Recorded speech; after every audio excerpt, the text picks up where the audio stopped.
Hi friends, welcome back to study official. आज के video में हम मैथमेटिक्स स्टैंडर्ड क्लास 10th का प्रीवियस ईयर का पेपर 2023 का जो कि कंपार्टमेंट एग्जाम हुआ था उसका एमसीक्यू का स्टडी करेंगे।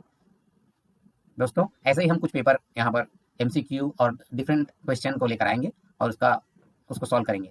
अगर आप हमारे चैनल में नए हैं तो हमारे चैनल को सब्सक्राइब कर लीजिए, अपने दोस्तों को भी शेयर कर दीजिए ताकि इंपॉर्टेंट क्वेश्चन की स्टडी वो कर सकें और एग्जाम के लिए रेडी हो सकें।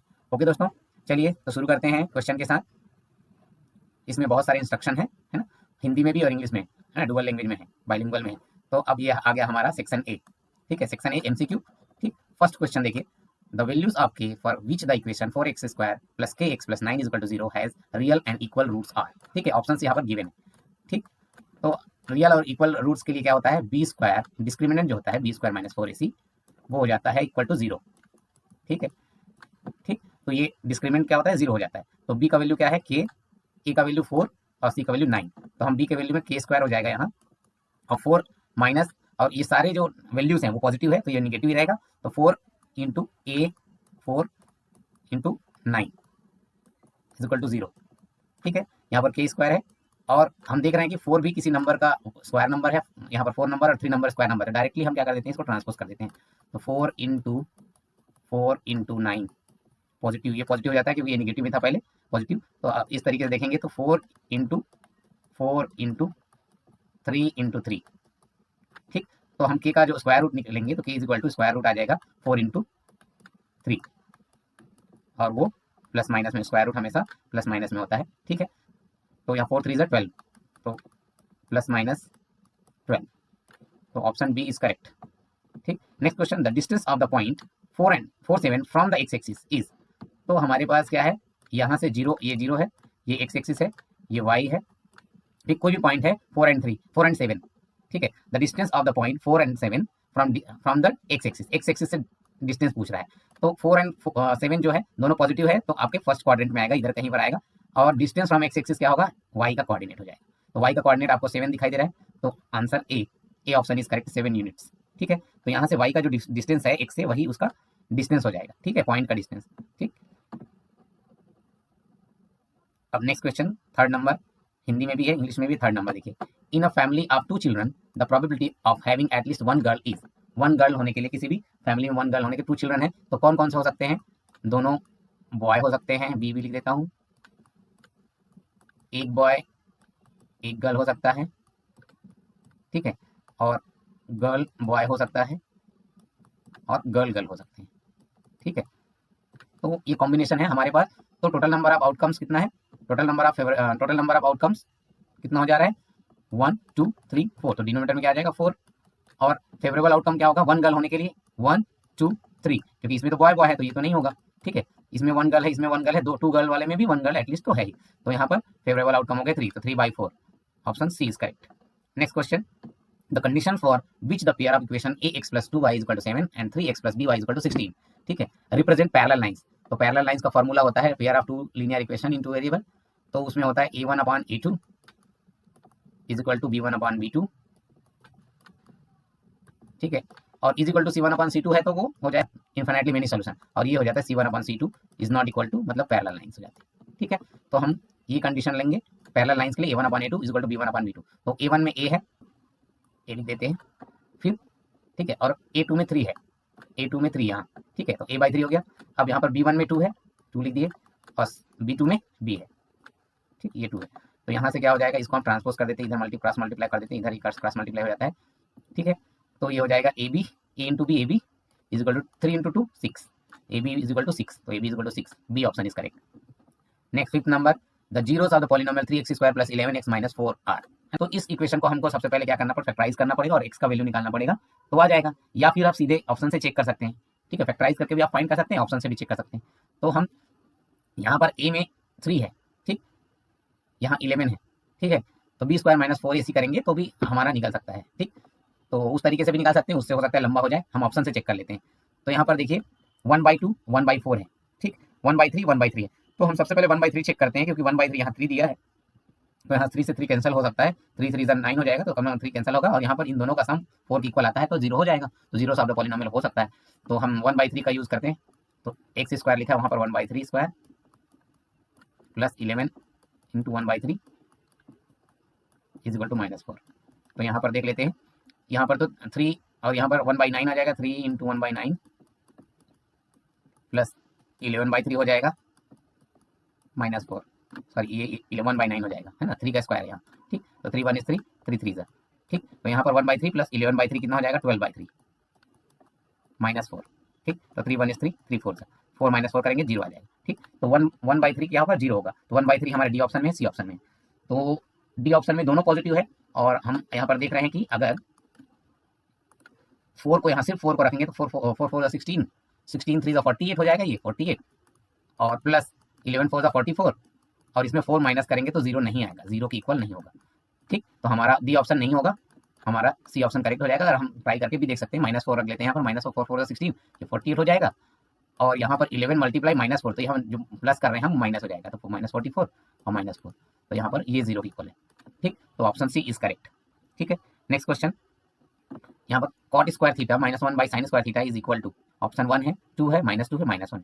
तो सबसे पहले हम इसको चेंज कर देते हैं cosec स्क्वायर थीटा में, ठीक। तो ये हो जाएगा cot square theta minus cosec square theta,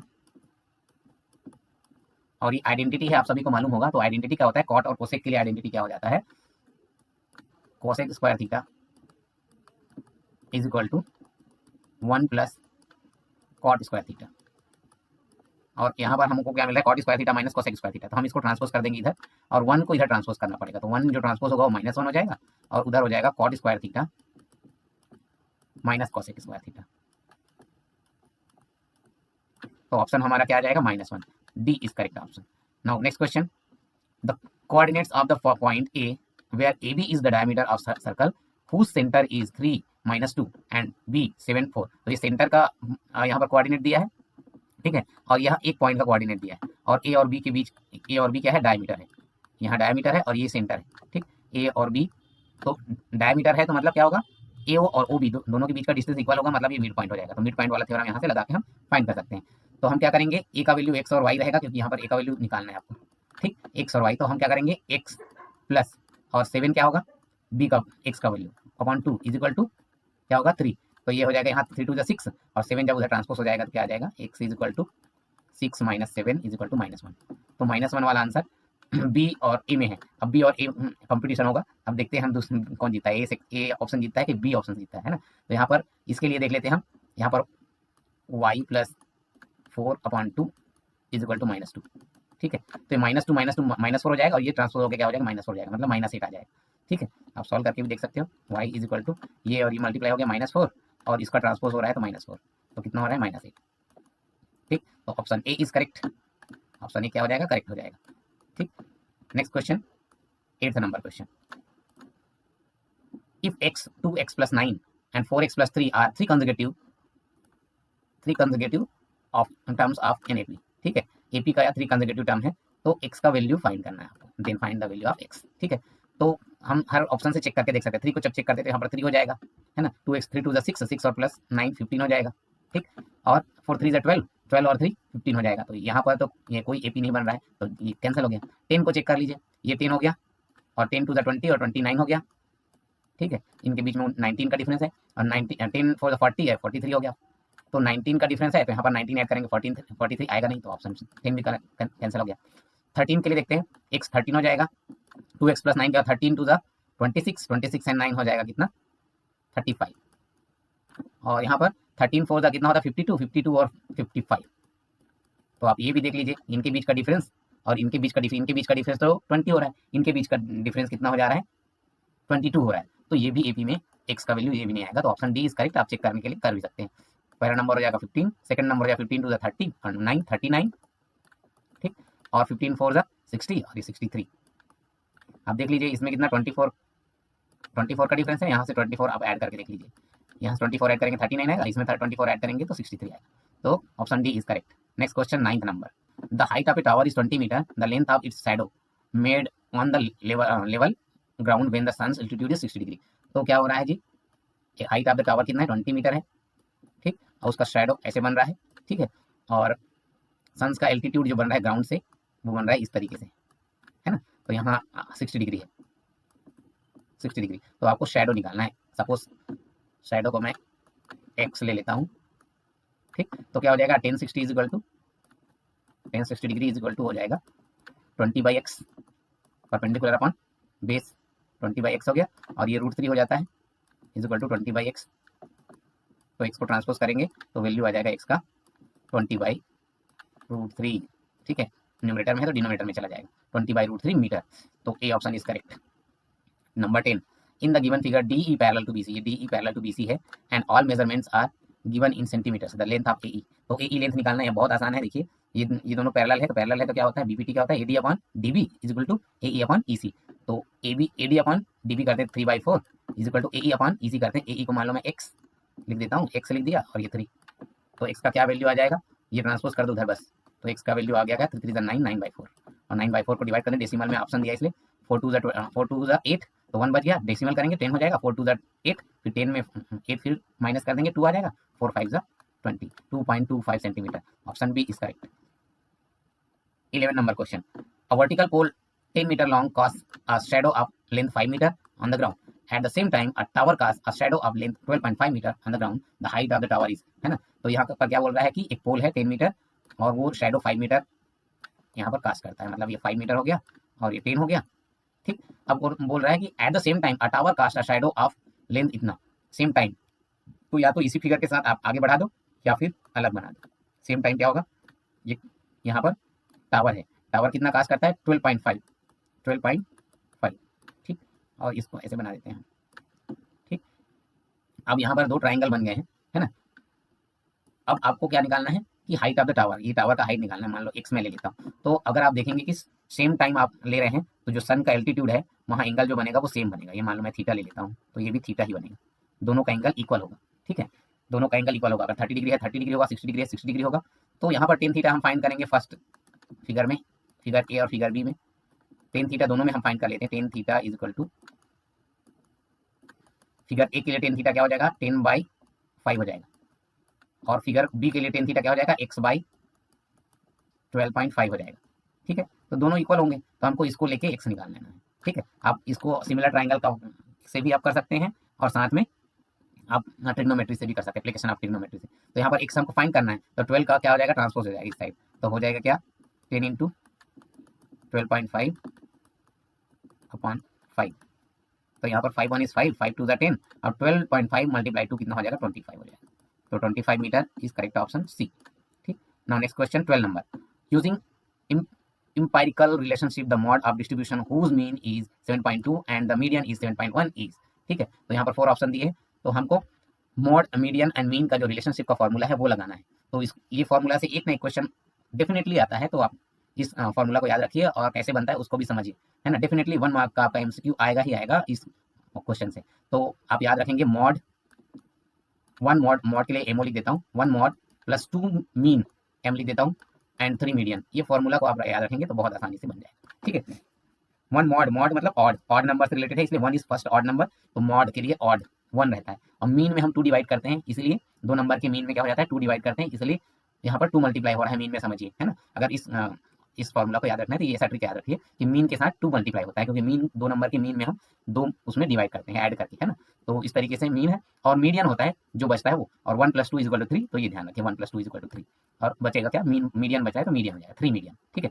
1 mod plus 2 mean = 3 median, ऐसे करके फॉर्मूला याद रखेंगे बन जाएगा, ठीक है। हमको क्या फाइंड करना है, हाँ whose mean is this, means mode याद रखना है। तो मॉड क्या हो जाएगा MO, मॉड = क्या हो जाएगा 3 मीडियन, और ये 2 मीन माइनस हो जाएगा, इसमें 2 मीन माइनस हो जाएगा। तो यहाँ पर 7.2 मीन है, मतलब 7.2 का डबल कितना हो जाएगा 14.4, ठीक है। और 7.1 का 3 टाइम्स हो जाएगा, 3 1 इज 3, और 3 7 = 21, 21.3 हो जाएगा। तो इसमें माइनस कर देते हैं, कितना आ जाता है 14, 21 में 14 माइनस कर रहे हैं तो 7 आ रहा है, और यहाँ 0.3 है तो यहाँ पर 13 मान के चलेंगे, तो ये क्या हो जाएगा 13 में 4 तो 9, और एक हमने क्या ले लिया 12 ले लिया, तो यह 20 बच गया, 20 में 14 माइनस हुआ तो 6, तो 6.9 आंसर आ रहा है। तो ऑप्शन डी इज करेक्ट। तो याद रखेंगे ये फॉर्मूला, याद रखेंगे उसको कैसे सॉल्व करना है ये भी याद रखेंगे। अब आगे 13 नंबर क्वेश्चन में, OAC is a quadrant of a circle with center O and radius 7 cm, where ACB is the arc. Then the perimeter of quadrant, quadrant का perimeter आपको फाइंड करना है। तो ऐसे करके आप समझिए, है ना, किसी भी सर्कल का क्वाड्रेंट, है ना, ऐसे बना हुआ है, ठीक। तो मान लो ओ ए सी बी एक क्वाड्रेंट है ना, ओ ए सी बी एक क्वाड्रेंट है और इसका पेरीमीटर हमको फाइंड करना है, पेरीमीटर पूरा। ठीक, ये पेरीमीटर हमको फाइंड करना है। ठीक, तो किसी भी सर्कल के क्वाड्रेंट का पेरीमीटर का फॉर्मूला क्या हो जाता है, क्वाड्रेंट का पेरीमीटर का फॉर्मूला क्या हो जाता है, पहले तो सरकमफेरेंस का पार्ट है, तो सरकमफेरेंस ए बी तो पार्ट है, तो क्या हो जाता है theta by 360 degree multiply 2 pi r, है ना। लेकिन हमको पूरे क्वाड्रेंट का पेरीमीटर चाहिए, मतलब ये रेडियस है ना, ये ओ रेडियस है, ओ भी रेडियस है, तो रेडियस 2 टाइम्स और ऐड हो जाता है इसमें। तो ये होता है किसी भी क्वाड्रेंट का, मतलब किसी भी सेक्टर का, किसी भी सेक्टर का पेरीमीटर। ठीक है, किसी भी सेक्टर का पेरीमीटर आपको फाइंड करना है तो ये फॉर्मूला हो जाता है theta by 360 degree multiply 2 pi r, क्योंकि ये सरकमफेरेंस का पार्ट को अलग करता है, लेकिन उस किसी भी क्वाड्रेंट या फिर सेक्टर में रेडियस भी होते हैं 2 टाइम्स, तो वो भी ऐड होगा, है ना। तो यहाँ पर हम देखेंगे तो रेडियस यहाँ पर 7 सेंटीमीटर गिवन है, तो थीटा बाई 360 डिग्री क्वाड्रेंट कितना हो जाता है 1/4 पार्ट है, किसी भी सर्कल का 1/4 क्वाड्रेंट होता है, तो थीटा बाई 360 1/4 ही होगा। थीटा होगा यहाँ पर 90 डिग्री, है ना, 90 डिग्री होगा तो 90 डिग्री 90 अपॉन 360 हो जाएगा 1/4, तो मैं 1/4 ही लिख देता हूँ, मल्टीप्लाई 2 पाई आर, तो 2 मल्टीप्लाई पाई के लिए 22/7 लिख देता हूँ, आर के लिए 7 लिख देता हूँ, और 2 आर के लिए 7 टू द 14 लिख देता हूँ। ठीक, तो 7 1 is 7, 7 1 is 7 कैंसिल हो गया। ठीक है, अब यहाँ पर 2 1 is 2 और 2 2 is 4, 2 बच गया, तो 2 1 is 2, 2 11 था, तो यहाँ 11 आ गया, और यहाँ 14 14 और 11 कितना हो रहा है 25, 25 centimetre is the correct option C. ठीक, next question, in the figure P A and P B are two tangents to the circle with centre O such that angle A O B is 50 degree, then the measure of angle O A B is, है ना। यहाँ पर देखेंगे ये O A P B quadrilateral जैसा दिखाई दे रहा है, वहां पर हम देखेंगे, और एंगल हमको क्या निकालना, ओ ए बी निकालना है, एंगल ओ ए बी ये वाला एंगल। तो यहाँ पर देखिए 50 डिग्री है, और आप ध्यान रखिएगा अगर quadrilateral O A P B अगर क्वाड्रिलेटरल है तो यहाँ टेंजेंट यहाँ 90 डिग्री बनाएगा, और यहाँ भी टेंजेंट 90 डिग्री बनाएगा, तो 90 और 90 का एडिशन कितना होगा 180, तो बाकी बचा 180, तो दो एंगल, एक 50 ऑलरेडी है, तो यहाँ पर कौन सा एंगल बचा है 50, 180 में 50 हम माइनस कर देंगे। ठीक है, 50 माइनस करेंगे 130 आ गया, 130 डिग्री आ गया ये वाला एंगल। अब हम जान रहे हैं कि यहाँ पर जो ट्राइंगल बन रहा है ना, ये जो ट्राइंगल बन रहा है ये एंगल 130 है, यहाँ पर ओ ए बी एक ट्राइंगल है, और इस ट्राइंगल में एंगल यहाँ पर ए ओ बी 130 डिग्री है, तो ये दो यहाँ पर देखें ये रेडियस है और ये रेडियस दोनों इक्वल है, तो ये यहाँ पर ये दोनों आइसोसेलेस ट्राइंगल हो जाते हैं, आइसोसेलेस ट्राइंगल के 2 एंगल्स आर इक्वल, है ना, front angle of the equal sides equal होते हैं, तो 130 को हम 130 को हटा देंगे 180 से, है ना, एंगल सम प्रॉपर्टी, ट्राइंगल का एंगल सम प्रॉपर्टी 180 होता है, 180 से 130 हटाएंगे तो 50 बचेगा, और एंगल ओ ए बी और एंगल ओ बी ए दोनों इसको आधा आधा बांट लेंगे, तो 25 25 दोनों को मिलेगा, मतलब ओ एंगल ओ ए बी कितना है, ये वाला एंगल 25 डिग्री होगा, तो ऑप्शन ए इज करेक्ट। ठीक है, next question 15 number, the length of the tangent drawn from a point P whose distance from the center of a circle is 25 centimetre and the radius of the circle is 7 centimetre, है ना। यहाँ पर देखना है क्या, length of the tangent निकालना है आपको, है ना। तो मान लो ये सर्कल है, ये सेंटर है, और ठीक, और यहाँ से एक ये टेंजेंट है ना, और यहाँ ये एक रेडियस, सॉरी रेडियस को मैं उस टेंजेंट में खींच लेता हूँ, तो ये 90 डिग्री बन रहा है,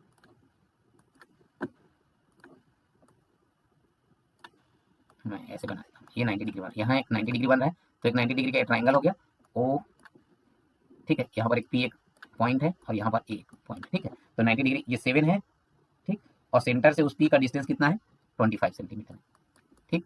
तो हमको क्या निकालना है, ए पी निकालना है, टेंजेंट का लेंथ निकालना है, the length of the tangent drawn from a point P whose distance from the centre, है ना, जिसका डिस्टेंस सेंटर से कितना है 25 सेंटीमीटर, तो यहाँ पर पाइथागोरस थ्योरम लगा देंगे, तो क्या हो जाएगा, ये जो है वो हाइपोटेनस है, ये बेस है, और ये परपेंडिकुलर है, तो अगर हमको बेस निकालना है तो hypotenuse square minus perpendicular square, तो 25 का स्क्वायर हो जाता है 625, अब इसमें माइनस कर देंगे हम क्या 7 स्क्वायर, मतलब 49 माइनस कर देंगे, क्या बन रहा है 49 माइनस हो रहा है, तो कितना आ रहा है, ये 6 हो गया, और यहाँ 1 बचा है, तो 7 आ जाएगा, फिर यहाँ से 5, यहाँ 6 है तो एक चला गया था बोरो के लिए, तो यहाँ पर 5 बचा है, तो 576, तो 576 जो नंबर है वो किस नंबर का स्क्वायर रूट है 24 का, तो ऑप्शन 24 हो जाएगा, है ना। आप आराम से निकाल भी सकते हैं यहाँ पर 576 का, है ना, स्क्वायर रूट निकाल सकते हैं, पहले इसका डिवीजन मेथड से कर दीजिए, 24 ही आंसर आएगा, आप निकाल लीजिएगा। Next question, if a bicycle wheel makes 5000 revolutions in moving 11 kilometre then the diameter of the wheel is, तो यहाँ पर पेरीमीटर जो व्हील का सरकमफेरेंस है 2 पाई आर, है ना, एक बार घूमेगा तो वो उसका सरकमफेरेंस तक घूमेगा, है ना, लेकिन 5000 टाइम रिवोल्यूशन है, मतलब 5000 मल्टीप्लाई करना पड़ेगा इसमें, तो उसका टोटल लेंथ निकल आएगा 11 किलोमीटर, तो 11 किलोमीटर को मैं मीटर में लिख देता हूँ 11,000 ताकि हमको सॉल्व करते बने आसानी से, 11,000, तो 1000 और 1000 तो यहाँ पर डिवाइड हो जाएंगे, है ना, और फिर यहाँ पर आर हमको निकालना, 2 आर निकालना, डायमीटर निकालना है, 2 आर निकालना है, तो यहाँ पर 2 आर रहने देते हैं और ट्रांसपोज कर देते हैं पाई को, तो 11/पाई, ठीक, और 5 भी मल्टीप्लाई 5, ठीक, तो इस तरीके से निकालेंगे तो क्या हो जाएगा, ये पाई अगर डिनोमिनेटर में है तो क्या बनेगा, वो 22/7 नीचे रहेगा तो 22 नीचे हो जाएगा और 7 को मैं ऊपर मल्टीप्लाई कर देता हूँ। ठीक, और 5 नीचे है, मल्टीप्लाई 22 के साथ, तो यहाँ पर 11 1 इज 11 11 2 है ना, 5 2 10 हो गया, तो यहाँ पर आ गया 0.7, 5 टू 10, अगर 7/10 हो रहा है, हम 10 डिवाइड करेंगे 0.7 मीटर आ रहा है, लेकिन सेंटीमीटर में लाना है तो इसमें 100 मल्टीप्लाई कर देंगे, है ना, 100 मल्टीप्लाई कर देंगे तो सेंटीमीटर में आ जाएगा इतना 70 सेंटीमीटर। ठीक है, तो option C is correct. Lali tosses 2 different coin simultaneously, the probability that she get at most 1 head is, है ना, तो 2 कॉइन को हम टॉस करते हैं तो क्या क्या टोटल नंबर ऑफ आउटकम हो सकता है, हेड हेड हो सकता है, ठीक, टेल टेल हो सकता है, टेल हेड हो सकता है, पहला टेल दूसरा हेड हो सकता है, पहला हेड दूसरा टेल हो सकता है, तो ऐसे 4 पॉसिबिलिटीज दिख रहे हैं, 4 टोटल नंबर ऑफ आउटकम्स दिख रहे हैं, तो डिनोमिनेटर में हमारा 4 आ जाएगा। अब देखेंगे क्या फेवरेबल आउटकम क्या बोल रहे हैं, एट मोस्ट 1 हेड, है ना, she gets at most 1 head, 1 head, तो यहाँ 1 हेड है, यहाँ 1 हेड है, यहाँ 1 हेड है ना, यहाँ 2 हेड है लेकिन एट मोस्ट 1 बोला है, कम से कम एक, है ना, तो 2 है तो भी कम से कम एक में हम उसको काउंट करेंगे, तो total number of favourable outcome हो गया हमारे पास 3, तो 3/4 is the correct answer B. Now 18 number, हाँ, a number is chosen from the numbers 1 2 3 and denoted as x, है ना, x से डिनोट करते हैं 1 2 3 को, and a number is chosen from numbers 1 4 9 and denoted y, then p जो probability है x into Y का वो 9 से कम होना चाहिए, यहाँ पर देखिए 9 से कम होना चाहिए, तो क्या क्या कॉम्बिनेशन पहले बन सकता है उसको देखेंगे, फिर फेवरेबल आउटकम देखेंगे। टोटल नंबर ऑफ आउटकम क्या हो सकता है, 1 1 हो सकता है ना, एक 1 x का और y का, x का और y का, है ना, 1 1 हो सकता है, 1 4 हो सकता है, 1 9 हो सकता है, तो उसको लिखता हूँ 1 4 1 9, फिर क्या हो सकता है 2 से 2 1 हो सकता है, 2 4 हो सकता है, 2 9 हो सकता है, 6 आउटकम हो गए। अभी और है 3 से, 3 1 हो सकता है, 3 4 हो सकता है और 3 9 हो सकता है। अब हम देखेंगे इन दोनों कॉम्बिनेशन, इतने सारे कॉम्बिनेशन कितने हैं, 1 1 2 3 4 5 6 7 8 9, ठीक है, 9 टोटल नंबर ऑफ आउटकम कितने हो गए, 9 हो गए, है ना, ठीक है। फिर हम देखेंगे फेवरेबल आउटकम, तो 9 दोनों के मल्टीप्लाई एक्स और वाई का दोनों का मल्टीप्लाई 9 से छोटा होना चाहिए, तो ये है 1 इंटू 1 1 1 इंटू 4 2 1 इंटू 9, अब ये नहीं होगा तो इसको कैंसिल कर देते हैं, ठीक है, और 2 इंटू 1 2 ये हो जाएगा, 2 इंटू 4 8 ये भी हो जाएगा, 2 इंटू 9 18 हो जाएगा, तो ये भी नहीं होगा, 3 इंटू 1 3 ये हो जाएगा, 3 इंटू 4 12 ये नहीं होगा, 3 इंटू 9 18 ये भी नहीं होगा, तो कितने हो गए 1 2 3 4 5, तो 5 is total number of favourable outcome, तो 5/9 इज करेक्ट प्रोबेबिलिटी। ठीक है, नेक्स्ट क्वेश्चन 19 नंबर है। अब 19 एंड 20 एसेसन एंड रीजन का क्वेश्चन होता है दोस्तों। तो यहाँ पर ऑप्शंस यहाँ पर दिए हैं। पहला ऑप्शन होता है both assertion A and reason R true and reason R is the correct explanation of the assertion A. और बी में है both assertion A and reason R true but reason R is not the correct explanation of the assertion A. ठीक है, C में है assertion A is true but reason R is false. D में assertion A is false but reason R is true. ठीक, तो अब देखिए 19 नंबर का question. Assertion A, two player Sania and Ashnam play a tennis match. The probability of Sania winning the match is 0.79 and that of Asnan winning that match is 0.21. Two players हैं Sania and असनम, तो एक जीतेगा एक हारेगा, है ना, तो एक के जीतने की प्रोबेबिलिटी है ना, ठीक है, तो दूसरा हारेगा, दूसरे जीतेंगे तो अगला हारेगा, है ना, फर्स्ट वाला हारेगा। तो जीतने की प्रोबेबिलिटी सानिया की 0.79 है, तो टोटल प्रोबेबिलिटी होती है किसी भी इवेंट की वो मैक्सिमम 1 हो सकती है।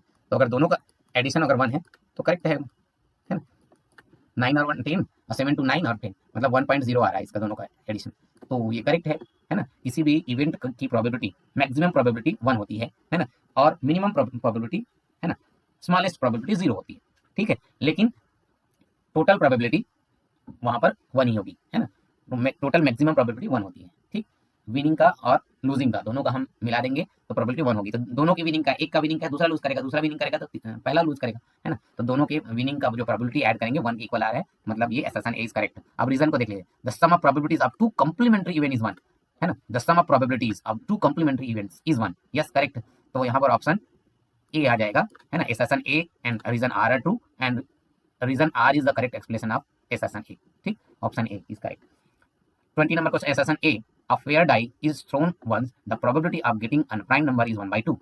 Reason R, a natural number is a prime number if it has only 2 factors, है ना। तो क्या बोल रहे हैं, फेयर डाई क्या करता है, थ्रो करते हैं, the probability of getting prime number is 1/2। तो प्राइम नंबर कौन कौन से होते हैं, 1 to 6 नंबर होते हैं टोटल, तो total number of favourable outcome कितने हो जाएंगे, 6 हो जाएंगे, है ना। मैं लिख देता हूँ 1 2 3 4 5 6, ये नंबर होते हैं डाइस में, है ना। तो प्राइम नंबर कौन कौन से हैं, 2 है, 3 है, 5, 3 होगा प्राइम नंबर। तो total number of favourable outcome 3 हो गया, टोटल नंबर पॉसिबल आउटकम 6 हो गया, लेकिन यहाँ ये डिवाइड हो रहा है तो 3 1 इज 3 3 2 6, तो आंसर क्या आ रहा है हमारा, प्रोबेबिलिटी 1/2। तो assertion is correct. A natural number is a prime number if it has only two factors, है ना। नेचुरल नंबर को प्राइम नंबर कब बोलते हैं, जब उसके ओनली टू फैक्टर्स हों। तो ये भी करेक्ट है, रीजन आर इज करेक्ट, है ना। और ये इसका करेक्ट एक्सप्लेनेशन भी है, क्योंकि हम यहाँ से जो नंबर ले रहे हैं प्राइम नंबर, उसी के डेफिनेशन से ले रहे हैं कि प्राइम नंबर क्या होते हैं जिसके ओनली टू फैक्टर्स होते हैं। 2 के ओनली 2 फैक्टर्स, 3 के ओनली 2 फैक्टर्स, 5 के ओनली 2 फैक्टर्स हैं, ठीक है। बाकी ये कंपोजिट नंबर है, और 1 जो है ना तो प्राइम नंबर है ना कंपोजिट नंबर, क्योंकि इसका एक ही फैक्टर होता है, वो सेल्फ, ठीक है। तो हम इसमें भी assertion A and reason R both are true and reason R is correct explanation of assertion A. तो A option is correct for both 19 and 20। तो एमसीक्यू का आज का एमसीक्यू का वीडियो यहीं पर समाप्त होता है दोस्तों। अगर आपको ऐसे ही बहुत सारे क्वेश्चन नंबर ऑफ क्वेश्चंस चाहिए और वीडियो चाहिए, उसके एक्सप्लेनेशन चाहिए एमसीक्यू के, तो आप वीडियो को देखिए ध्यान से, अगला आने वाला वीडियो भी देखिए, क्योंकि जब तक आप हमारे चैनल को सब्सक्राइब नहीं करेंगे आपको नोटिफिकेशन नहीं मिलेगा, और जैसे ही हम वीडियो अपलोड करते हैं आपको नोटिफिकेशन मिलेगा, और उस वीडियो को वॉच कीजिए और varieties of MCQ question collect कर लीजिए, और उसको प्रैक्टिस कर लीजिए और समझ लीजिए कि कैसे उस क्वेश्चन को सॉल्व किया जाए, ताकि आने वाले बोर्ड एग्जाम में आपका ज़्यादा से ज़्यादा मार्क्स आ सके, एमसीक्यू से ज़्यादा मार्क्स आप खींच सको। ओके दोस्तों, thank you, bye bye, thank you for watching. मिलते हैं नए वीडियो पर, तब तक के लिए keep practising, keep study. Okay, bye bye.